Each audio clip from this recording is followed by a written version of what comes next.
আসসালামু আলাইকুম। এটি হলো আমার আগাম টমেটো প্রজেক্ট। আপনারা জানেন আমার এই প্রজেক্টের আমি নিয়মিত ভিডিও দিয়ে থাকি। আজকে ভিডিও করার উদ্দেশ্য, আমরা যখন দ্বিতীয় ধাপে সার দিই তখন কি সার দেবো এটাই ভেবে পারি না, অনেকেই এইটা ভেবে পারি না। তো আমার জমিটা হচ্ছে 33 শতাংশ জমি।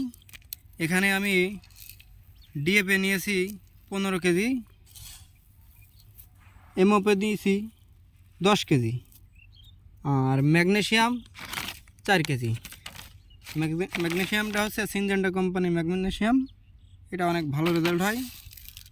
আর ডিএপিটা দিতে হবে বাংলাদেশ ডিএপি, এটা অনেক ভালো কাজ করে।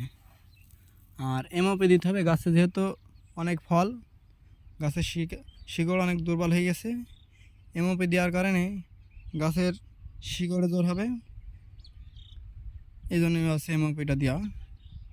আর ম্যাগনেসিয়াম তো জানেন আছে, ম্যাগনেসিয়ামের ঘাটতির কারণে গাছের গ্রোথ কমে যায়। ম্যাগনেসিয়ামটা দিলেই গাছের খুব দ্রুত গাছের গ্রোথটা বেড়ে যাবে।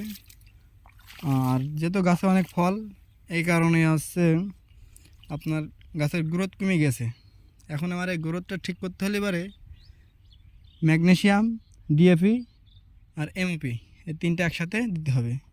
আর এই সারটা দেওয়ার নিয়ম হচ্ছে, জমিতে যে আমরা দেখেন সেচটা দিয়ে নিয়েছি, এই পানির ভিতরে এখন সারটা দিয়ে দিলে এই যেহেতু এই পানিটা আছে বেড়ে টানবে, ওই সারের কাছেও হবে আছে বেড়ে টানে নেবে, গাছে পর্যাপ্ত পরিমাণ সারটা টেনে নিতে পারবে। যদি শুকনো অবস্থায় দিই তাহলে এই সারটা বেড়ে টানবে না।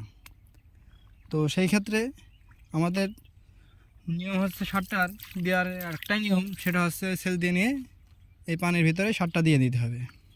তো এটাই হলো আমার মূল ভিডিও।